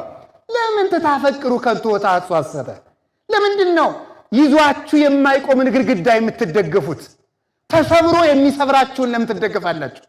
በትክክለኛው ክንድ ላይ በርታ ብሎ ደልደል ብሎ ሞት መጣ እንዲመጣ እንዲመጣ እንዲመጣ የሚል ሰው ካለ በእግዚአብሔር ተወከልኩ እፎት ብልዋ ለነፍሴ ማለት እንደ ቅዱስ ዳዊት በእግዚአብሔር ታምኛለሁ ነፍሴን ምን አድርጊ ነው የምትሏት ይላል ቅዱስ ዳዊት። በሱ ተመክቻለሁ። እውነተኛው ዳኛ እርሱ ነው። የሚፈርድ ቢታጣ እግዚአብሔር ይፈርዳል። ለሶስና የሚፈርድላት ቢታጣ እግዚአብሔር ግን የሚፈርድ ያስነሳል። እግዚአብሔር ዘግይቶ አይቀርም። ለእግዚአብሔር አይመሽም፣ ለእግዚአብሔር አይረፍድም። አቤሴሎም እንዲያያረገ ሰውን ሁሉ እልል አስባለ። ቅዱስ ዳዊትም ከቤተ መንግስት ወጥቶ ተሰደደ። እሱም የአባቱን ሚስት በሙሉ ገብቶ ከድንኳን ገብቶ ሁሉን ከነሱ ጋር ነውር አደረገ። የአባቱን ሚስት ቀማ፣ በአባቱ መንበር ተቀመጠ። እውነትን አሰደደ። ዳዊት ማለት ሲተረጎም የአምላክ ልብ ማለት ነው። ያ ማለት የእግዚአብሔር ልብ የተሰደደበት ቤተ መንግስት ጸንቶ አይዘልቅ። የእግዚአብሔር ልብ እውነት ነው። እውነት የተሰደደበት ስልጣን ጸንቶ አይኖርም። እውነትን አስወጥቶ በእድሜ የሚቆይ በስልጣን የሚቆይ መሰለው፣ አልሆነለትም። ቀጠለ። አንዳንድ ጊዜ መከራው ሲጨምር ቅዱስ ዮሐንስ አፈወርቅ ምን ይላል? ደመና ሲበዛ ሰማይ የሌለ ይመስላል ይላል። የሌለ ይመስላል ግን ሲበተን ይገለጣል። ውሸት ሲበዛ እውነት የሌለ ይመስላል። መከራ ሲበዛ እግዚአብሔር የተወን ይመስልናል። በጊዜው ግን ደመናው በነፋስ መበተኑ አይቀርም። ቅድም እንደተማርነው ነፋስ ስልጣን እግዚአብሔር ነው። ያበጥረዋል። እያበጠረ ደመናው ይበተናል። ይሄ ዝናብ የሌለው ውሃ የሌለው ከንቱ ደመና ውሸታሙ ይራገፋል። ሆዳሙ ስግብግብ ይራገፍና ንጹህ ሰማይ ይታያል። በኋላ ጨመረ። ቅዱስ ዳዊትም ተሰደደ፣ ወንዙን ተሻግሮ ሄደ። እግዚአብሔር ቸር አይደል? አቤሴሎምን የሚረዳ ክፉ መካር አኬጦፌል የሚባል ሰው ነበረ። አባትህን አሰድድ፣ እግዚአብሔርም እንዳይረዳው አድርግ፣ አስቀድመ እስራኤል ዳዊትን እንዲንቁት ወደ አባትህ ሚስት ግባ አለው። ይህን ክፉ መከረው። እግዚአብሔር ምክርን በምክር መሻር ይችልበታል። አኬጦፌልን ምክሩን ለመሻል ኩሲ የሚባል በጎ መካር ከቤተ መንግስት አስነሳ እግዚአብሔር። ኩሲ ለእግዚአብሔር የሚመክር ሰው ነው። ግን አኬጦፌል ሲያገኘው ኩሲ አለው፣ አቤት የዳዊት መካር ነበርክ፣ አሁንስ ለማን ትመክራለህ አለው። አይ እኔ መቼም እግዚአብሔር ለሾመውን መመክር እግዚአብሔር ለሾመው መክራለሁ አለው። እንግዲህ እኔንስ እግዚአብሔር ሾመኝ አይደል? በሌኔ አማካሪውን አለው። እሺ አለና ቁጭ አለ። እግዚአብሔር ለሾመው ግን አይገባውም እንጂ አይደረስ ነው። ክፉ ሰዎች እውነትን ማስተዋል አይችሉም። እግዚአብሔር ለሾመው ነው እኔ መቼም የማገለግል ማለት እኮ እግዚአብሔር የሾመው ዳዊት ነው ማለት ነው። እኔ መቼም የእግዚአብሔር ዳዊት አገልጋይ ነኝ የወቀው ማለት ነው። ምክንያቱም እሱ እግዚአብሔር እንዳልሾመው አቤሴሎም ራሱ ያውቀዋል። በኋላ ተመልከቱ፣ ምክርን በምክር ለውጦ ቅዱስ ዳዊት ተሰዶ ወንዙን ተሻግሮ እንዲሄድ ተደረገ። አቤሴሎም እየተዋጋ ሲሄድ ኋላ ተመልከቱ እያሰደደ አባቱን ገሎ መንገስ ፈለገ። እውነትን ቀብረው እድሜያቸውን ማርዘም የሚፈልጉ ሰዎች አይሆንላቸው። በኋላ ምን አደረገ መሰላችሁ? ውጊያው እየተዋጋ ሄዶ ከዛፉ ሲደርስ ያን ሁሉ ሲያደርግ ቅዱስ ዳዊት ዝም ብሎ ያለቅስ ነበረ። የእግዚአብሔር ዝምታ ክፉዎችን ይቀብራቸዋል። በኋላ ተመልከቱ ምን አደረገ መሰላችሁ? አቤሴሎም እየተዋጋ ሲሄድ ሰራዊቱ ሲቀጥል እሱም ሲከተል በዛፉ መካከል በፈረስ ሆኖ ሲጓዝ የገዛ ጠጉሩ ከዛፍ ከደረቅ እንጨት ላይ ተንጠልጥሎ ሞተ። በገዛ ጠጉሩ ተንጠልጥሎ ሞተ። የራሱ ምኞት ቀበረው ማለት ይሄ ነው። ሰው በሚመኘው ምኞቱ ራሱ ይቀበርበታል፣ ራሱን ይቀብራል። አሁንም ነገም እስከ ዘላለሙ ድረስ ክፉ የሚመኙ ሰዎች እንደተቀበሩ ይኖራሉ። እኛ ክርስቲያኖች ለጠላቶቻችን እንኳን ክፉ ከተመኘን ያ ምኞታችን መልሶ ተመልከቱ፣ ጦርን ወደ ላይ የሚወረውር ሰው መልሶ ወደ ራሱ እንደሚመጣ፣ መርገምን ወደ ሰው የሚወረውር ሰው መርገም ወደ ራሱ ይመጣል። ክርስቲያን ለጠላቶቹ ሲጸልይላቸው ነው እንጂ ሲጸልይባቸው ለነሱ የጸለየው መከራ ለራሱ ይመጣል። እና ለማንም ሰው በጎ መመኘት በጎ ሀብት ነው። አቤሴሎም ተቀበረ፣ ቅዱስ ዳዊትም ወደ ቤተ መንግስቱ ተመለሰ። እግዚአብሔር የእውነት ዘመን ያምጣልን፣ የእውነት ዘመን ያምጣልን። በእግዚአብሔር ልብ የምናስብበት ዘመን ይስጠን። ዘመኑ የተባረከ ነው። አንድ ነገር እዩልኝ፣ ስሙልኝ። ጌታ ከተወለደ ጀምሮ የተረገመ ዓመት የለም። ማንኛውም ቀን መስከረምም ሆነ ጥቅምት 2013ም ሆነ 2014 የተረገመ ዘመን ለክርስቲያኖች የላቸውም። የተረገመ ምድርም ለክርስቲያን የለውም። ምድር በሙሉ በመድኃኔዓለም ደም ታጥባ ነፃ ወጣለች። የትኛውም መሬት ላይ ብንኖር በተቀደሰ መሬት ላይ እንደቆምን እወቁት። የትኛውም ቀን በክርስቶስ የተቀደሰ ቀን ነው። እኛው እንረገማለን እንጂ የተረገመለት የለም። ስለዚህ ሁላችንም ሄደናው ቀን የምንደርሰው እንዲሁ ምን አድርገን ነው ይላል። አንዳንድ ሰውማ ብልጣ ብልጡ ወይ ጉድ! በኢንተርኔት ሰው እየተመዘገበ አሁን ክፉ ዘመን የሚያልፉት በዚህ የተመዘገቡ ናቸው ብሎ ሰው ነው የነገረኝ። በቴሌግራም ሰው እየተመዘገበ ነው አሉ። ክፉ ዘመን አይነ ብልጡ ወይ ብልጥ ወይ ብልጥ። እግዚአብሔር ግን የብልጣ ብልጥ አምላክ ነው እንዴ? ኢንተርኔት የማይጠቀሙት ገበሬዎች ገደል ሊገቡ ነው። እናንተ ጻድቃን በጥበብ እንዲህ ያለ የተንኮል ጽድቅ የተንኮል እግዚአብሔር የለም። እግዚአብሔር እጁ ሰፊ ነው። ለእግዚአብሔር ምድር በመላ ዓለምን ይወክለው ሙላ የነበረው ወስቲ አንዳንዱ ደግሞ የተወሰኑ ገዳማት አሉ። ከነዚህ አህል ገዝተን ካኖር እዚያች ተጠጋን የምንተርፍ ተው እንጂ ነውር አይደለም። እስቲ ሁላችሁ ምድር በመላው የእግዚአብሔር ናት በሉ። ሁላችሁ ምድር በመላው የማን ናት? የእግዚአብሔር ናት። የትኛውም ቦታ ላይ ሆኖ ቅዱሳን ገዳማት በቃል ኪዳናቸው ይጠብቁናል። እውነት ነው። ለይቶ ግን ከዚህ ቦታ ብቻ የቆመ ይጸድቃል ማለት ፈጽሞ ነውር ነው። የክርስቶስን መግቦት ማጥበብ ነው። እግዚአብሔር አሕዛብን አውሎ ያሳድራል። ይህን በደንብ ማወቅ ይገባል። የትም ቦታ ክርስቶስ ላለው ሰው የትም ቦታ ይኖራል። ክርስቶስ ላለው ሰው የትኛውም ዓመት፣ የትኛውም ወር፣ የትኛውም ቀን የተባረከ ቀን ነው። ሁልጊዜ ዘመናችሁን አትርገሙ። እግዚአብሔር ይመስገን ብላችሁ ውጡ። ቀኑ የእግዚአብሔር ነው። እግዚአብሔር ብሩክ አይደለም እንዴ? እስኪ ነው በሉ። አይደለም ነው? ምን ጥርጥራለሁ? ታዲያሳ ዚአው ከውቱ ማለት ወዚያ ከውቱ ሌሊት አለ ቅዱስ ዳዊት። አቤቱ ቀኑም ያንተ ነው፣ ሌሊቱም ያንተ ነው እንበል አንድ ጊዜ ሁላችንም። አቤቱ ቀኑም ያንተ ነው፣ ሌሊቱም የማን ነው? ታዲያ ቀኑም የእግዚአብሔር ከሆነ ሌሊቱም የእግዚአብሔር ከሆነ ለእግዚአብሔር የተረገመ ዘመን የለው፣ ለእግዚአብሔር የተረገመ ቀን የለው። የእግዚአብሔር ሆኖ እርጉም የለም። በዚህ ማወቅ ይጠበቅብናል። እንኪያስ ጦርነት ሲመጣሳ፣ ረሃብ ሲመጣሳ፣ ስደት ሲመጣሳ እኮ እኛ የእግዚአብሔር ከሆነ ረሃቡም ጦርነቱም መጠቀሚያችን ይሆናል። ክርስቲያን ማለት እኮ እግዚአብሔር ሰማው የሚባለው እግዚአብሔር ከሞት ሲሰውረው ብቻ አይደለም፣ ስለ እግዚአብሔር ብሎ ሲሞትም ነው እንጂ። ስለ እግዚአብሔር ብሎ መሞት ጸጋ እንደሆነ አታውቁም እንዴ? የማይገኝ ሀብት እኮ ነው። ለክርስቶስ አልቦ ዘያመስጥ ሞት ሞትሰ በእንተ ክርስቶስ ያብይም ኩሉ ሞት። ከሞት የሚያመልጥ የለም። ለክርስቶስ ብሎ የሞቱት ሞት ግን ከሞት የሚሻል ሞት ነው። ለክርስቶስ ብሎ ክርስቲያኑ ነው የሞተ ሰው ከሞት የሚሻል ሞትን ሞተ። ሞት ሰናይት ናት። ሌላ የሚጠቅምበት ሞት።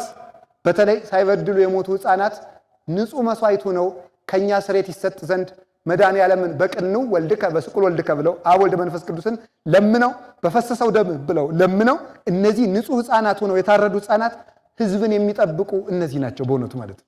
የክርስቲያን ደም ፈሶ አይቀርም። የቀሩትን ይጠብቃል፣ ጠላቶቹን ባሕሩ ነው ያሰጥማል። ይህንን ፈጽሞ ማወቅ ነው የሚረዳን። የተባረከ ዘመን አለን።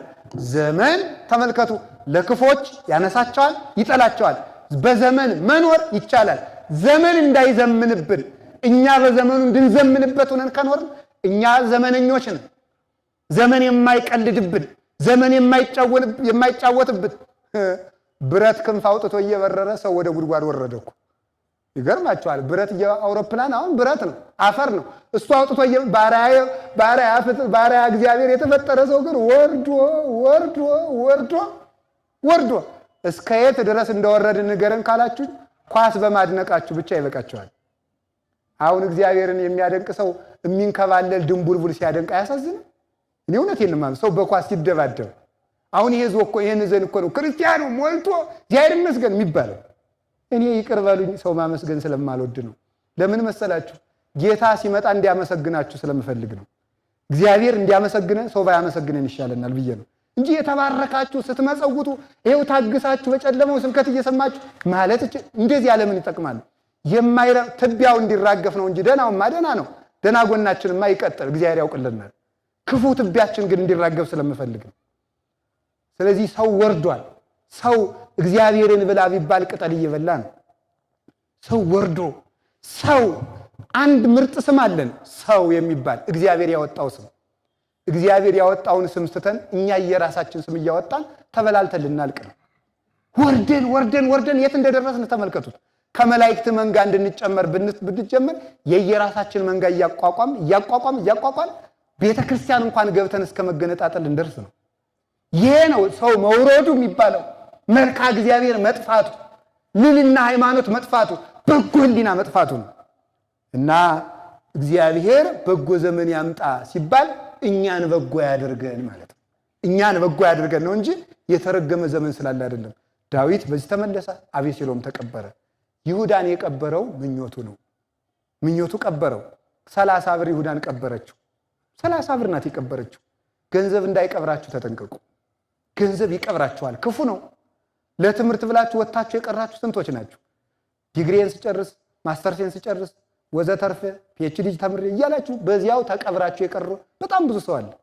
የዛሬ ዓመት እንቀብራለን። ንግድ የቀበረው ብዙ ሰው ነው ያለው። ዘር የቀበረው ሞልቷል።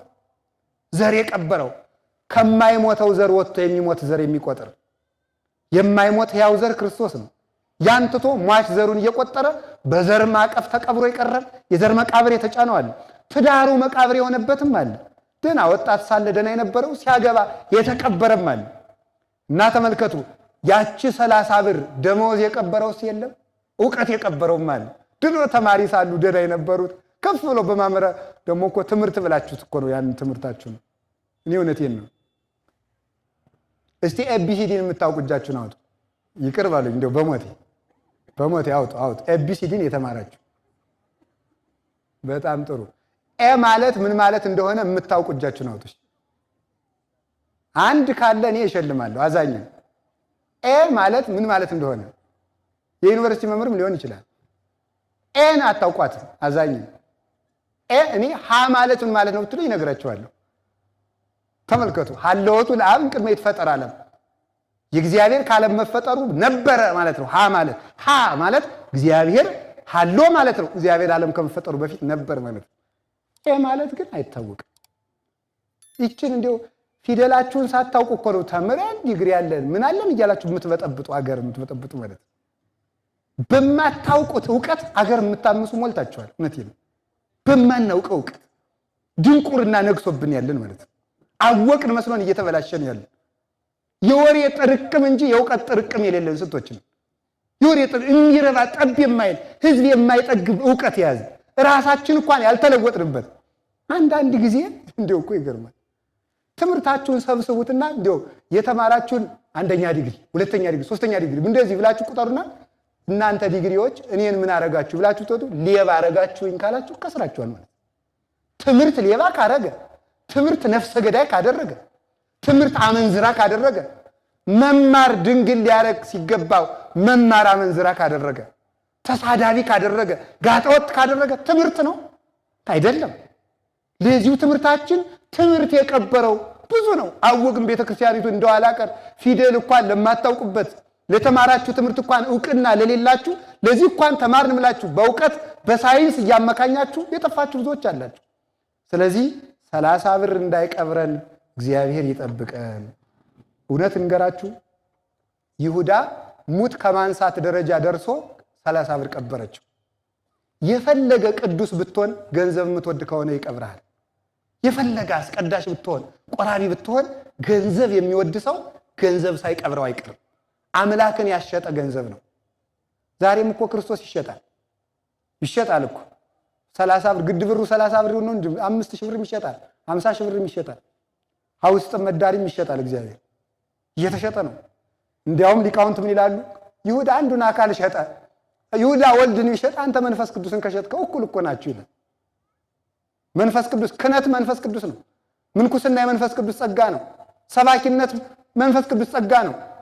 ስርቆት፣ ጉቦ ቤተ እግዚአብሔር ውስጥ ከገባ መንፈስ ቅዱስን መሸጥ ነው። ገንዘብ አዳፍኖናል።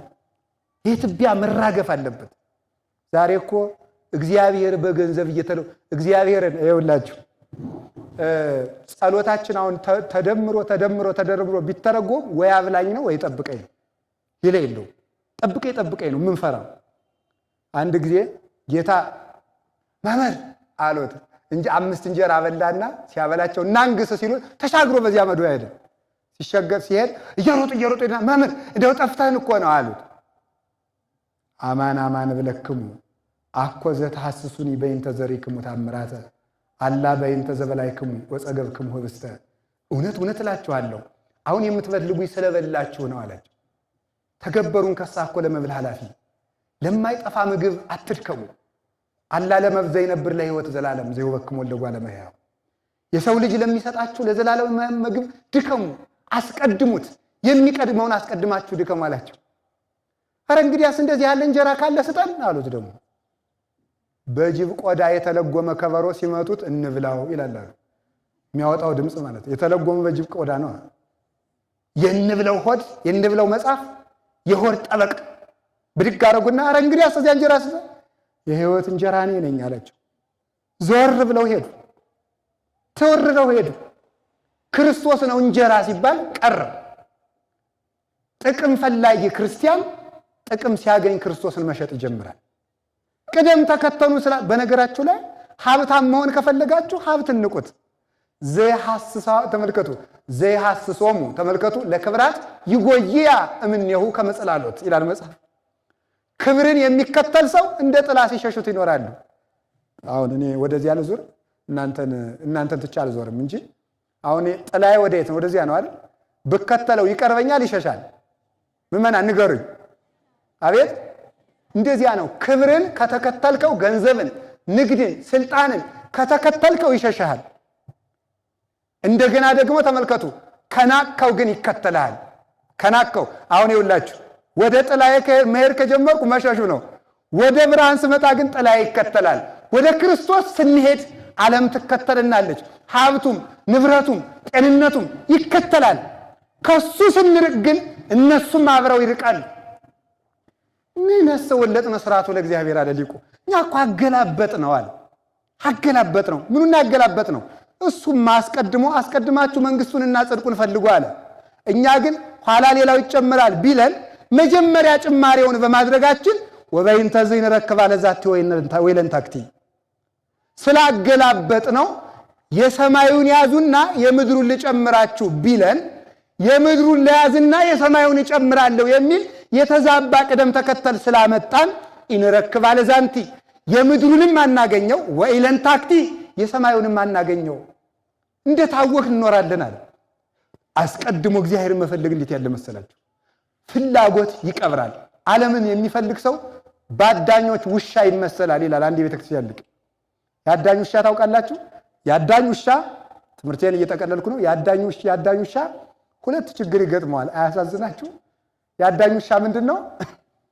ሲይዝም ይደበድቡታል፣ ሳይዝም ይደበድቡታል። ለምሳሌ ድኩላ የሚያሳድዱ ከሆነ አዳኞች የሚበሉትን ወይም ሚዳቆ የሚያሳድዱ ከሆነ ውሻውን ፊት ያዙታል። ውሻው ሄዶ ሲነክሳት እዛ ቶሎ ብለው ይመቱታል። ለምን? ጣልልን እኛን የምንበላት ነው። ይመቱታል። ባይዝ ደግሞ እንግዲህ አንተን እንጀራ እየቆረስን የምናሳድግ ልንሸጥ ነው ልንለውጥ ነው ካልያዝክ ብለው ደግሞ ይደበድቡታል። ያዳኝ ውሻ ቢይዝም ይመታል፣ ባይዝም ይመታል። ይችን ዓለም የሚፈልግ ሰው እንደዚያ ሆኖ ይኖራል። ቢይዝም ይመታል ማለት ምን ማለት ነው? ይህን ዓለም ብታገኘውም ጥሎ ይሄዳል። ያሳዝን። ትነጠቃለህ፣ ብትሾም ትሻራለህ፣ ብታገኝ ታጣለህ፣ ጤነኛ ብትሆን ትታመማለህ፣ ብታገባ በሞት ትለያያለህ፣ ብታገኝ ትደህያለህ፣ ብትከብር ትዋረዳለህ፣ ዝነኛ ብትሆን የሚበልጡ ይመጡና ትደበቃለህ። እንደዚያ ነው የምትሆነው። ይህን ዓለም ብታገኘውም ያሳዝናል፣ ብታጣው ባይዝም ይመታል አለ። ብታጣው ደግሞ ለምን አልደረስኩበትም ብለህ ታዝናለህ። ዓለምን ያለ መጥላት በቀር ሌላ መፍትሄ የለውም ብሎ ይናገራል እግዚአብሔር። ይሁዳንም 30 ብር ቀበረው። እኛን ከመቀበር እግዚአብሔር ይሰውራል። በመጨረሻ ግን አንድ የተቀደሰ ምኞታችን ተናግሬ ትምህርቴን ልጠቅልል። እስቲ የምኞት መቃብር እንበል በሉ እንጂ ሁላችሁም። የትኛውንም ሰው የሚቀብረው ምኑ ነው? ምኞቱ በሉኝ እስኪ። ምኞቱ የሰው ልጅ ይቀብረዋል። የምትመኙትን ትሰማላችሁ፣ የምትመኙትን ታደርጋላችሁ፣ የምትመኙትን ታያላችሁ። የምትመኙትን መስማት ስለምትፈልጉ ሰዎችም የምትመኙትን እያዘጋጁ እየተናገሩ ሲያሞኙን ይኖራሉ ማለት ነው። የምንመኘውን ሳይሆን የሚያስፈልገንን ለመስማት መዘጋጀት አለብን። የሚያስፈልግን የምንመኘውን ከኖርን ሁልጊዜ ያጠፋናል። ቅዱስ ምኞት ከሆነ ግን ያጸድቀናል። የምኞት መቃብር ዛሬ 10 ነው። 10 ሲመጣ ምን ትዝ ይላችኋል? መስቀል ነው። ዛሬ ምኞታችን የተቀበረበት ቀን ነው። ምኞታችን የተቀበረው ምን እንደሆነ ታውቃላችሁ? እንጨት በልተን በሲኦል ተቀብረን ነበረ። የእንጨት ፍሬ በልተን መድኃኔዓለም በእንጨት ላይ ሲሰቀል የምኞታችን መቃብር ተቀብሮ እኛ ከመቃብር ወጣን። ዛሬ ቅጠል በልተን ራቁታችን ተገፈን ነበረ። የቅጠል ፍሬ በልተን መድኃኒታችን ራቁቱን በመሰቀሉ የምኞታችን መቃብር ተነስቶ ከመቃብር ነፃ ወጥተን ብርሃን አለበሰን። የበለስን ደም አፍስሰን አምላክ መሆን ፈልገን የበለስን ደም አፍስሰን ተቀብረን ነበር። አምላክ ደሙ ፈሶ ያንን መቃብራችን ገልብጦ ምኞታችን ቀብሮ እኛን ነፃ አውጥቶናል። ዛሬ መድኃኒታችን ኢየሱስ ክርስቶስ አምላክ ለመሆን ፈልገን በእግራችን ወደ ቅጠል በመጓዛችን እግራችን በእሳት ዛንጀር በነፋስ አውታር ታስሮ በሲኦል በግራ አጋንንት ሲጠቀጠቅ ይኖር ነበር። መድኃኔዓለም እግሩን ሲቸነከር ችንካራችን ተነቅሎ ወደ በለስ የሮጥንበትን እግራችን ካሳ ለመካስ እግሩን ተቸክሮ እኛን ከምኞታችን መቃብር ነፃ አወጣን። እየጣፈጠን ፍሬ ለበላንበት መራራ ሞት ገጥሞት ነበር። በመራራ መቃብር እንኖር ነበረ። መራራ ሐሞት ጠጣና ያንን መራራ ሞታችን ቀብሮ እኛን ከምኞት መቃብር ነፃ አወጣን። ይሄ ብቻ ግን አይደለም። እኛ አምላክ መሆን ፈልገን ነበረ። አምላክ መሆን የፈለግነው ግን በኃጢአት ነበረ። አምላክ መሆን የፈለግነው በኃጢአት ስለነበረ የኃጢአታችን ምኞት በመስቀሉ ቀጥቅጦ ቀበረና ምኞታችን ፈጽሞ የኛን ሥጋ አምላክ አድርጎ በመንበሩ አስቀምጦ አዋህዶ አንድ አካል አንድ ግብር አድርጎ ምኞታችን የተመለሰበት ቀን ነው ዛሬ። እንጨት በልተን ጠፋን። እንጨት ፍሬ በልተን የመስቀሉን ፍሬ በልተን ተመለስን። ወደ በለስ ለሮጥንበት እግራችን እግሩን ተቸነከረ። በለስ ለቆረጥንበት እጃችን እጁን ተቸነከረ። ለበላንበት ጉሮራችን ሐሞት ጠጣ። አጋንንት ለቀለዱብን የአይሁድን ስድብ ሰማ። የበለስ ቅጠል ላገለደብንበት እንጨት ተሸክሞ ጨርቅ አደግድጎ ተሰቅሎ እርቃናችን በብርሃን ልብስ ከደነልን። ይህንን ነፃ ያወጣን እግዚአብሔር ነው። መስቀል ማለት የምኞታችን መቃብር የተቀበረበት ነው። ዛሬ ያዳም የምኞት ዕዳ ያለቀበት ዕለት ነው። ምኞት ያበቃ ለዚህ ነው። ስለዚህ ሰው በመስቀል ምኞቱ የክፉ ምኞት መቃብር ያበቃው በመቼ ነው? በመስቀል ነው። የ5000 ዘመን የዲያብሎስ ምኞትም ተቀብሯል። ያዳም ክፉ ምኞትም የተቀበረው ዛሬ ጌታችን ኢየሱስ ክርስቶስ ሲሰቀል ነው። ስለዚህ ምን አለ? ተሰቅሎ ሐሞቱን ከጠጣ በኋላ ቅምስ ካደረገ በኋላ ወይቤ ተፈጸመ ሁሉ፣ እነሆ ሁሉም ተፈጸመ አለ። ትንቢቱም ተፈጸመ፣ መከራውም ተፈጸመ፣ ዕዳውም ተፈጸመ፣ መቃብሩም አለቀ፣ ሲኦል የሲኦል ግዛትም አለቀ፣ የአጋንንት ግዛትም አለቀ፣ የሰው መራቆት ቀረ፣ ረሃቡም ቀረ፣ ክርስቶስም በላ፣ ጥሙም ረካ፣ ደሙን ጠጣ፣ ከመላእክት ማህበር ተጨመረ፣ መከራችን አበቃ። ከዛሬ ጀምሮ ክፉ ምኞታችን ለመቅበር ያብቃን። ክፉ ምኞታችን በመስቀል የምታምኑ ከሆነ ክፉ ምኞታችሁን ቅበሩት። ዛሬ የ5000 ዘመን ምኞታችን ተቀብሮልናል።